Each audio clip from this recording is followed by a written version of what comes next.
বাংলাদেশ সেনাবাহিনীতে যুক্ত হল চীনের VT-5 ট্যাঙ্কের নতুন বহর। ডিএনসিসি মেয়র পদে নির্বাচনের ঘোষণা প্রতিমন্ত্রী ইশরাকের ও আসিফ মাহমুদের। ডক্টর ইউনূসের বিরুদ্ধে রাষ্ট্রদ্রোহের অভিযোগ এনে মামলার হুঁশিয়ারি আইনজীবী মহসিন রশিদের। নতুন সরকার দায়িত্ব নেওয়ার সপ্তাহখানেকের মধ্যে নতুন পোশাক নিয়ে আপত্তি জানিয়ে তা বদলের দাবি জানিয়েছে পুলিশ সার্ভিস অ্যাসোসিয়েশন। পদত্যাগ বিষয় স্পষ্ট করলেন রাষ্ট্রপতি মোহাম্মদ শাহাবুদ্দিন। বিমানবন্দরে নেমেই উপদেষ্টার তালিকায় কাটছাঁট করেন ইউনূস বলে জানান রাষ্ট্রপতি মোহাম্মদ শাহাবুদ্দিন। 2024 সালের 5 আগস্ট যখন আওয়ামী লীগ সরকারের পতনের আন্দোলন জনবিস্ফোরণের রূপ নেয়, সেদিন বঙ্গভবনে কি ঘটেছিল জানালেন রাষ্ট্রপতি মোহাম্মদ শাহাবুদ্দিন। প্রাথমিক ও উচ্চশিক্ষার মধ্যকার নীতি নির্ধারণী দূরত্ব কমাতে এবার শিক্ষা মন্ত্রণালয় ও প্রাথমিক ও গণশিক্ষা মন্ত্রণালয়কে একই নেতৃত্বের ছায়ায় আনার ঘোষণা। পিলখানা হত্যা মামলায় প্রথমবার আসামি হচ্ছেন শেখ হাসিনা। 2024 সালের 5 আগস্ট বাংলাদেশের ইতিহাসে এক বিভীষিকাময় দিন। ছাত্র জনতার প্রবল আন্দোলনে যখন চারপাশ উত্তাল, তখন বঙ্গভবনের ভেতরে ঠিক কি চলছিল? দীর্ঘ নীরবতা ভেঙে সেই নাটকীয় সময়ের আদ্যপান্ত জানিয়েছেন রাষ্ট্রপতি মোহাম্মদ শাহাবুদ্দিন। সম্প্রতি কালের কণ্ঠকে দেয়া একটি সাক্ষাৎকারে তার বয়ানে উঠে এসেছে 5 আগস্টের রুদ্ধশ্বাস ঘটনাগুলো। আমি এসব দেখে একটু রাষ্ট্রপতি জানান, সেদিন সকাল পর্যন্ত সবকিছু ছিল অনেকটা অনিশ্চিত। আন্দোলন জনবিস্ফোরণে রূপ নেয়, চারিদিকে উত্তেজনা বিরাজ করছিল। দুপুর 12টার দিকে রাষ্ট্রপতির কাছে খবর আসে প্রধানমন্ত্রী শেখ হাসিনা সেখানে আসার প্রস্তুতি নিচ্ছেন। তার জন্য হেলিকপ্টারও তৈরি রাখা হয়েছিল। রাষ্ট্রপতি বলেন, উনি যখন এখানে আসবেন বলছেন এবং হেলিকপ্টারও রেডি, তখন আমরা ঘটনার ভয়াবহতা সম্পর্কে ধারণা করতে পারি। নিরাপত্তার খাতিরে বঙ্গভবনে সবাই দ্রুত পজিশন নিলেন। কিন্তু দৃশ্যপট বদলে যায় চোখের পলকে। দুপুর 12:30টার দিকে জানানো হয় প্রধানমন্ত্রী আর বঙ্গভবনে আসছেন না। এর কিছু সময় পরই খবর আসে তিনি দেশ ছেড়ে চলে গেছেন। স্যান্ডেলিনা সো, রূপচর্চায় আভিজাত্য। রাষ্ট্রপতি জানান, মাত্র 30 থেকে 40 মিনিটের মধ্যে পুরো পরিস্থিতি ও দেশের শাসন ব্যবস্থার আমূল পরিবর্তন ঘটে যায়। বিকেল 3টার দিকে সেনাপ্রধান জেনারেল ওয়াকারুজ্জামান টেলিফোনে রাষ্ট্রপতিকে বিস্তারিত জানান। এরপর সেনাপ্রধান টেলিভিশনে জাতির উদ্দেশ্যে ভাষণ দেন। ভাষণ শেষে 3 বাহিনীর প্রধানরা বঙ্গভবনে আসেন। শুরু হয় দেশের ভবিষ্যৎ নিয়ে রুদ্ধদ্বার আলোচনা। রাষ্ট্রপতি বলেন, তখন আমাদের প্রায় কিংকর্তব্য বিমূঢ় অবস্থা। কি করা যায়, কিভাবে কি হবে, এসব নিয়ে আমরা আলোচনা করলাম প্রায় 2 থেকে 3 ঘন্টা। পরিস্থিতি সামাল দিতে রাজনৈতিক দলের নেতৃবৃন্দ এবং বৈষম্য বিরোধী ছাত্র আন্দোলনের প্রতিনিধিদের বঙ্গভবনে ডাকা হয়। সবার উপস্থিতিতে আবারও একটি বড় বৈঠক হয়। সেখানে মূলত তত্ত্বাবধায়ক সরকার, জাতীয় সরকার এবং অন্তর্বর্তী সরকারের 3টি প্রস্তাব আসে। এদিকে তত্ত্বাবধায়ক সরকার বললে 111-এর মতো শোনায়, আর জাতীয় সরকার বললে তা দীর্ঘমেয়াদী হওয়ার ভয় থাকে। তাই সব দিক বিবেচনা করে বিজ্ঞ রাজনীতিবিদরা অন্তর্বর্তী সরকার গঠনের সিদ্ধান্ত নেন। এই সিদ্ধান্তের পর রাত 11টায় রাষ্ট্রপতি জাতির উদ্দেশ্যে ভাষণ দিয়ে দেশবাসীকে আশ্বস্ত করেন। সকলকে এগিয়ে আসার আহ্বান জানাচ্ছি। তোফায়েল আহমেদ, 2009 সালের পিলখানা ট্র্যাজেডির দীর্ঘ 17 বছর পর এই প্রথমবারের মতো হত্যা মামলার আসামি হতে যাচ্ছেন সাবেক প্রধানমন্ত্রী শেখ হাসিনা।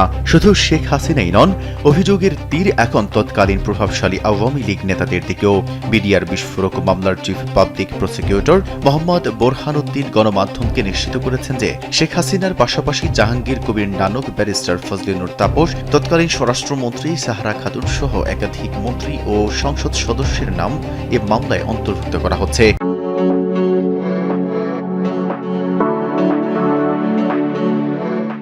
চিফ প্রসিকিউটর জানান, চলমান সাক্ষ্য গ্রহণে 300 জন সাক্ষীর জবানবন্দিতে এই ভিআইপিদের সংশ্লিষ্টতার বিষয়টি উঠে এসেছে। আইনের বিধান অনুযায়ী তাদের এখন এই মামলার আসামি হিসেবে অন্তর্ভুক্ত করার প্রক্রিয়া চলছে। পিলখানা হত্যাকাণ্ডের মূল হত্যা মামলার রায় হলেও বিস্ফোরক আইনের মামলাটি এখনও বিচারাধীন। প্রায় 850 জন আসামির এই মামলায় 1200 জন সাক্ষীর মধ্যে এখন পর্যন্ত 300 জনের সাক্ষ্য গ্রহণ সম্ভব হয়েছে। সম্প্রতি একটি গণমাধ্যমকে দেওয়া বিশেষ সাক্ষাৎকারে রাষ্ট্রপতি মোহাম্মদ শাহাবুদ্দিন তার পদে থাকা না থাকা নিয়ে গুরুত্বপূর্ণ খোলামেলা মন্তব্য করেছেন। শুক্রবার রাতে বঙ্গভবনে দৈনিক কালের কণ্ঠকে দেওয়া সাক্ষাৎকারে তিনি এ বিষয়ে কথা বলেন। বঙ্গভবনে দেওয়া এই সাক্ষাৎকারে রাষ্ট্রপতি জানিয়েছেন, বর্তমানে রাজনৈতিক পরিস্থিতিতে তার পদে থাকার বিষয়টি এখন ক্ষমতাসীন দল বিএনপির সদিচ্ছার উপর অনেকটা নির্ভর করছে।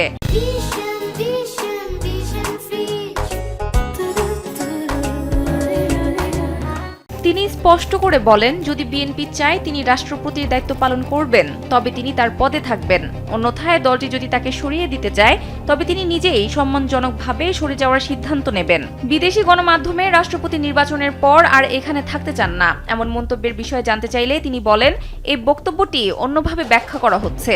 গত 18 মাসে অন্তর্বর্তী সরকারের পক্ষ থেকে আসা মানসিক চাপ এবং বিভিন্ন ঘটনায় অপমানিত বোধ করায় তার মনে যে ক্ষোভ জন্মেছিল, মূলত সেই প্রেক্ষাপটেই তিনি পদ ছাড়ার ইচ্ছার কথা বলেছিলেন। তার মতে সম্মানহীনভাবে এই পদে থাকা অসম্ভব হয়ে পড়ছিল। রাষ্ট্রপতির এই বক্তব্য বর্তমানে দেশের রাজনৈতিক মহলে নতুন করে আলোচনার জন্ম দিয়েছে। ঢাকা দক্ষিণ সিটি কর্পোরেশনের মেয়র পদে আবারও নির্বাচন করার ঘোষণা দিয়েছেন মুক্তিযুদ্ধ বিষয়ক মন্ত্রণালয়ের প্রতিমন্ত্রী ইশরাক হোসেন। সোমবার বিকেলে নিজের ফেসবুক পোস্টে তিনি জানান, ঢাকা দক্ষিণ থেকে সিটি নির্বাচন করব ইনশাল্লাহ।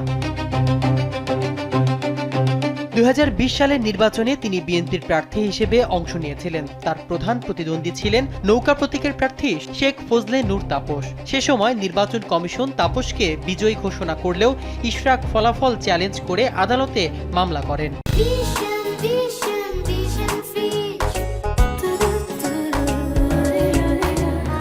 দীর্ঘ আইনি প্রক্রিয়ার পর 2025 সালের 27 মার্চ আদালত ইশরাককে বিজয়ী ও মেয়র হিসেবে ঘোষণা করে। তবে প্রশাসনিক জটিলতার কারণে তিনি শপথ নিতে পারেননি। তৎকালীন স্থানীয় সরকার উপদেষ্টা আসিফ মাহমুদ সজীব ভুইয়া ও সংশ্লিষ্ট কর্তৃপক্ষ শপথ অনুষ্ঠান স্থগিত রাখেন।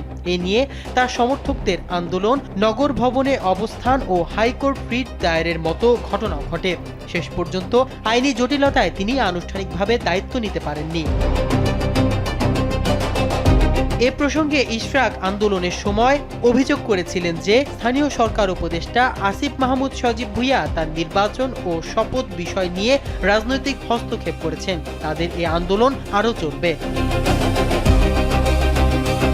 এদিকে জাতীয় নাগরিক পার্টি এনসিপির পক্ষ থেকে মেয়র পদে প্রার্থী হচ্ছেন আসিফ মাহমুদ সজীব ভুইয়া। ফলে আসন্ন নির্বাচনে ইশরাক ও আসিফের মধ্যে সরাসরি লড়াইয়ের সম্ভাবনা তৈরি হয়েছে। বর্তমানে ইশরাক হোসেন ত্রয়োদশ জাতীয় সংসদ নির্বাচনে ঢাকা 6 আসন থেকে জয়ী হন এবং নতুন সরকারের প্রতিমন্ত্রী হিসেবে দায়িত্ব গ্রহণ করেন। এদিকে স্থানীয় সরকার নির্বাচনকে সরকার অগ্রাধিকার দিচ্ছে বলে জানিয়েছেন বিএনপির মহাসচিব ও স্থানীয় সরকার মন্ত্রী মির্জা ফখরুল ইসলাম আলমগীর। তিনি বলেন, নিয়ম কানুন ও মেয়াদ উত্তীর্ণের বিষয়গুলো সমন্বয় করে যথাসময়ে নির্বাচন আয়োজন করা হবে। 2022 সালে আদেশ অনুযায়ী ঢাকা সহ দেশের 4টি সিটি কর্পোরেশনের মেয়র পদ মন্ত্রী পদমর্যাদা সমান। ফলে ঢাকা দক্ষিণের নির্বাচন ঘিরে রাজনৈতিক গুরুত্ব অনেক বেশি। মাহমুদুর রহমান সিয়াম, কালবেলা। সম্প্রতি চমকানো তথ্য দিলেন রাষ্ট্রপতি। শিরোনামে গণমাধ্যমে প্রকাশিত সাক্ষাৎকারে রাষ্ট্রপতি তার ব্যক্তিগত জীবন ও রাজনৈতিক প্রেক্ষাপটের বিভিন্ন দিক তুলে ধরেন। সেখানে তিনি দুঃসময়ে বিএনপি তার পাশে ছিল বলে উল্লেখ করেন। পাশাপাশি অন্তর্বর্তী সরকারের কিছু পদক্ষেপকে অসাংবিধানিক আখ্যা দিয়ে যথাযথ সহযোগিতা পাননি বলেও ক্ষোভ প্রকাশ করেন। এরই মধ্যে রাষ্ট্রপতির দেওয়া সাক্ষাৎকার নিয়ে কথা বলেছেন স্বরাষ্ট্রমন্ত্রী সালাউদ্দিন আহমদ। তিনি বলেন, দেশের প্রত্যেকের সাংবিধানিক অধিকার নিশ্চিত করা হবে। দেশের মানুষকে প্রতিদিন সুরক্ষিত রাখার প্রত্যয় নিয়ে সেফটি কেবলস সহ এলো সেফ সিলিং ফ্যান। সবারই কথা বলার অধিকার আছে। যে যার মতো করে কথা বলবে, যারা জবাব দেওয়ার দেবে। সোমবার সচিবালয়ে স্বরাষ্ট্র মন্ত্রণালয়ে আইন শৃঙ্খলা রক্ষা বাহিনীর প্রধানদের সঙ্গে বৈঠক শেষে সাংবাদিকদের প্রশ্নের জবাবে এই কথা বলেন তিনি। এর আগে রাষ্ট্রপতির সাক্ষাৎকারে বিএনপি ও অন্তর্বর্তী সরকার নিয়ে করা মন্তব্যের বিষয়ে তথ্যমন্ত্রী জহির উদ্দিন স্বপন বলেন, বিষয়টি বিস্তারিতভাবে পর্যালোচনা করে সরকারের পক্ষ থেকে আনুষ্ঠানিক প্রতিক্রিয়া জানানো হবে। ডক্টর মোহাম্মদ ইউনূসের সাম্প্রতিক কার্যক্রম নিয়ে এবার আইনি লড়াইয়ের হুঁশিয়ারি এসেছে। বাংলাদেশ মুসলিম লীগের সভাপতি ও সুপ্রিম কোর্টের সিনিয়র আইনজীবী মুহসিন রশিদ সরাসরি ডক্টর ইউনূসের বিরুদ্ধে রাষ্ট্রদ্রোহের অভিযোগ এনে মামলা করার ঘোষণা দিয়েছেন। সিনিয়র সাংবাদিক মঞ্জুরুল আলম পান্নার ইউটিউব চ্যানেল মানচিত্রে অংশ নিয়ে তিনি এই কঠোর অবস্থানের কথা জানান।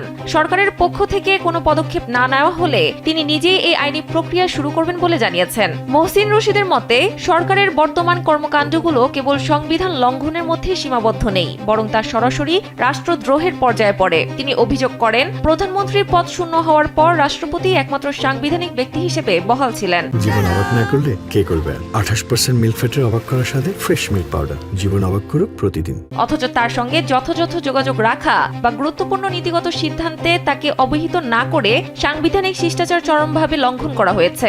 তিনি আরও দাবি করেন, রাষ্ট্রপতিকে ভয়ভীতি দেখিয়ে নথিতে সই করানো এবং তাকে যথাযথ সম্মান না দেওয়া রাষ্ট্রের মর্যাদাকে ক্ষুণ্ণ করেছে। বিশেষ করে বঙ্গভবন ঘেরাও এবং রাষ্ট্রপতিকে অপসারণের চেষ্টার মতো ঘটনাগুলোতে ডক্টর ইউনূসের কোনো ধরনের সম্পৃক্ততা বা নীরব সমর্থন ছিল কিনা তা খতিয়ে দেখতে একটি তদন্ত কমিশন গঠনের দাবিও জানিয়েছেন এই আইনজীবী। দেশের শিক্ষা প্রশাসনের চিরাচরিত প্রথা ভেঙে এক নতুন যুগের সূচনা হয়েছে। প্রাথমিক ও উচ্চশিক্ষার মধ্যকার নীতি নির্ধারণী দূরত্ব ঘোচাতে বর্তমান সরকার এক অভূতপূর্ব পদক্ষেপ নিয়েছে। প্রথমবারের মতো শিক্ষা মন্ত্রণালয় এবং প্রাথমিক ও গণশিক্ষা মন্ত্রণালয়কে আনা হয়েছে একই নেতৃত্বের ছায়ায়। এখন থেকে আলাদা প্রশাসনিক কাঠামো বজায় থাকলেও শিক্ষার যাবতীয় গুরুত্বপূর্ণ সিদ্ধান্ত গৃহীত হবে একই টেবিলে। মূলত আমলাতান্ত্রিক জটিলতা নিরসন এবং প্রাথমিক থেকে উচ্চশিক্ষা পর্যন্ত একটি নিরবিচ্ছিন্ন শিক্ষা ব্যবস্থা নিশ্চিত করতেই এই এক কমান্ড ব্যবস্থা চালু করা হয়েছে। স্যান্ডেলিনা সো, রূপচর্চায় আভিজাত্য। সংশ্লিষ্ট সূত্র মতে, আগে দুই মন্ত্রণালয়ে আলাদা নেতৃত্বে থাকায় কারিকুলাম, পাঠদান পদ্ধতি এবং মূল্যায়নের ক্ষেত্রে চরম সমন্বয়হীনতা দেখা দিত। বিশেষ করে প্রাথমিক গণ্ডি পেরিয়ে মাধ্যমিকে পা রাখা শিক্ষার্থীদের ওপর তৈরি হতো এক বিশাল অসামঞ্জস্যের চাপ। এই অদৃশ্য দেয়াল গুড়িয়ে দিয়ে একই নেতৃত্বের অধীনে দুই দপ্তরকে আনায় এখন থেকে নীতি নির্ধারণী পর্যায়ে একতা তৈরি হবে। এটি কেবল দুই মন্ত্রণালয়ের সমন্বয় নয়, বরং শিক্ষার্থীদের জন্য একটি মানসম্মত এবং ভারসাম্যপূর্ণ ভবিষ্যৎ গড়ার পথে এক বড় পরিবর্তনের ইঙ্গিত। নেতৃত্বের এই একই ছাতা কিভাবে দেশের শিক্ষা ব্যবস্থাকে বদলে দেয় তা এখন দেখার বিষয়। 2024 সালের আগস্টে গণ অভ্যুত্থানের পর অন্তর্বর্তী সরকার গঠনের নেপথ্যের এক চাঞ্চল্যকর অধ্যায় উন্মোচন করেছেন রাষ্ট্রপতি মোহাম্মদ শাহাবুদ্দিন। তিনি জানিয়েছেন, প্রধান উপদেষ্টা হিসেবে শপথ নেওয়ার আগে ডক্টর মোহাম্মদ ইউনূস হযরত শাহজালাল আন্তর্জাতিক বিমানবন্দরে নেমেই উপদেষ্টা পরিষদের পূর্ব প্রস্তুতকৃত খসড়া তালিকায় বড় ধরনের রদবদল এনেছিলেন। রাষ্ট্রপতি বলেন, ছাত্রনেতাদের অনড় অবস্থানের কারণেই ডক্টর মোহাম্মদ ইউনূসকে এই গুরুদায়িত্ব দেওয়া হয়েছিল। তবে সরকার গঠনের চূড়ান্ত মুহূর্তে তিনি নিজের পছন্দের ব্যক্তিদের তালিকায় যুক্ত করতে একটুও দ্বিধা করেননি। স্যান্ডেলিনা সো, রূপচর্চায় আভিজাত্য। সম্প্রতি কালের কণ্ঠকে দেওয়া এক বিশেষ সাক্ষাৎকারে রাষ্ট্রপতি সরকার গঠনের সেই শ্বাসরুদ্ধকর মুহূর্তগুলোর বিস্তারিত তুলে ধরেন। রাষ্ট্রপতি জানান, সরকার পতনের পর ছাত্র নেতারা ডক্টর ইউনূস ছাড়া অন্য কাউকে প্রধান উপদেষ্টা হিসেবে মানতে নারাজ ছিলেন। সে সময় ডক্টর ইউনূস ফ্রান্সে চিকিৎসাধীন থাকায় এবং তার একটি অস্ত্র পাচার চলায় দেশে ফেরা নিয়ে কিছুটা অনিশ্চয়তা ও বিলম্ব তৈরি হয়। পরিস্থিতি সামাল দিতে অন্তর্বর্তীকালীন সময়ে সালেহউদ্দিন আহমেদের মতো অন্য কাউকে দায়িত্ব দেওয়ার প্রস্তাব উঠলেও ছাত্র নেতারা তা সরাসরি প্রত্যাখ্যান করেন। তাদের স্পষ্ট কথা ছিল, ডক্টর ইউনূস ছাড়া বিকল্প কোনো নাম তারা মানবেন না। রাজনৈতিক দলগুলো শেষ পর্যন্ত ছাত্রদের এই আবেগের প্রতি পূর্ণ সমর্থন জানায়। রাষ্ট্রপতি আরও জানান, ডক্টর ইউনূস ঢাকায় পা রাখার পরপরই সরকার গঠনের প্রক্রিয়া চূড়ান্ত গতি পায়। বিমানবন্দর লাউঞ্জেই তিন বাহিনীর প্রধানদের সঙ্গে জরুরি বৈঠকে বসেন। আগে থেকে বঙ্গভবনে রাজনৈতিক দল ও সশস্ত্র বাহিনীর সঙ্গে আলোচনা করে উপদেষ্টাদের একটি খসড়া তালিকা প্রস্তুত করা ছিল, কিন্তু ডক্টর ইউনূস সেই তালিকা পুরোপুরি গ্রহণ করেননি। রাষ্ট্রপতি বলেন, ডক্টর ইউনূস উপদেষ্টাদের খসড়া তালিকা থেকে বেশ কিছু নাম বাদ দেন এবং নিজের পছন্দ মতো এনজিও সংশ্লিষ্ট ব্যক্তিবর্গ সহ কয়েকজনের নাম নতুন করে যুক্ত করেন। বিশেষ করে মুক্তিযোদ্ধা, স্বাস্থ্য ও ধর্ম মন্ত্রণালয়ের মতো গুরুত্বপূর্ণ দপ্তরগুলোর দায়িত্বে তিনি তাৎক্ষণিক পরিবর্তন আনেন। ডক্টর ইউনূসের এই নিজস্ব কাটছাঁট ও সংযোজনের পরই মন্ত্রী পরিষদ বিভাগ চূড়ান্ত শপথ অনুষ্ঠানের আয়োজন করে। মেহেদী হাসান, কালবেলা। সম্প্রতি চীন থেকে VT-5 ট্যাঙ্কের নতুন একটি বহর বাংলাদেশে এসে পৌঁছেছে। এতে বাংলাদেশ সেনাবাহিনীর সাজোয়া বহরে আক্রমণাত্মক ক্ষমতা আরও বৃদ্ধি পেয়েছে বলে মনে করছেন প্রতিরক্ষা পর্যবেক্ষকরা। তবে প্রশ্ন উঠেছে, আসলেই এই VT-5 ঠিক কতটুকু শক্তিশালী? বিশেষ এমন কি আছে এই ট্যাঙ্কে, আর বাংলাদেশের ভৌগোলিক বাস্তবতায় এটি ঠিক কতটুকু কার্যকর? ইতোপূর্বে বাংলাদেশ সেনাবাহিনীতে 44টি এই ধরনের ট্যাঙ্ক সম্বলিত একটি রেজিমেন্ট কর্মরত ছিল। এই ট্যাঙ্কগুলো 105 মিলিমিটার আধুনিক কামানে সজ্জিত।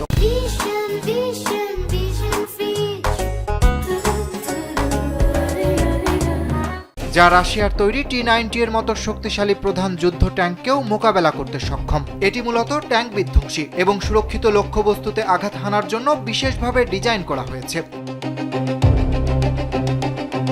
প্রশ্ন হচ্ছে কেন VT-5? কারণ বাংলাদেশের যুদ্ধক্ষেত্র ইউরোপের মতো শক্ত মাটি বা মরুভূমি নয়। এখানে নদী, খাল, বিল, চর, নরম কাদামাটি এবং বর্ষায় আরও জটিল হয়ে ওঠে এর ভূপ্রকৃতি। ভারী মেইন ব্যাটল ট্যাঙ্ক যেমন T-90 প্রায় 46 থেকে 48 টন ওজন নিয়ে শক্ত মাটিতে দুর্দান্ত হলেও বাংলাদেশের মতো নরম মাটিতে গতিশীলতায় পিছিয়ে পড়বে। সেখানে 33 থেকে 36 টন ওজনের VT-5 দ্রুত চলতে সক্ষম। এদিকে VT-5 ভারতের T-90 ট্যাঙ্কের তুলনায় গতিশীলতা, সুরক্ষা এবং মারণ ক্ষমতার দিক থেকে বেশি সুবিধাজনক। ভারতের T-90 মূলত একটি ভারী মেইন ব্যাটল ট্যাঙ্ক যা ভিন্ন ধরনের অপারেশনাল ভূমিকার জন্য তৈরি। অন্যদিকে VT-5 মূলত গতিশীলতা এবং মোতায়েনের নমনীয়তার উপর বেশি গুরুত্ব দেয়। এদিকে VT-5 এ রয়েছে ডিজিটাল ব্যাটল ভিত্তিক management system, thermal imaging sight এবং আধুনিক ফায়ার কন্ট্রোল সিস্টেম, যা দিন ও রাত উভয় সময়ে নির্ভুলভাবে লক্ষ্যভেদ করতে সক্ষম। এছাড়া কৌশলগত দিক থেকে এই ট্যাঙ্ক বাংলাদেশের জন্য বেশ কয়েকটি সুবিধা নিয়ে আসছে। প্রথমত, দ্রুত সীমান্ত মোতায়েন। দ্বিতীয়ত, রেকি এবং ফায়ার সাপোর্ট অপারেশনের সহায়তা। তৃতীয়ত, অপেক্ষাকৃত কম ক্রয় ও রক্ষণাবেক্ষণ ব্যয়। এছাড়া পশ্চিমা বা রুশ ভারী ট্যাঙ্কের তুলনায় পরিচালন ব্যয় কম হওয়ায় দীর্ঘমেয়াদে এটি অর্থনৈতিকভাবেও বাস্তবসম্মত। অরিত্র বাসু, কালবেলা।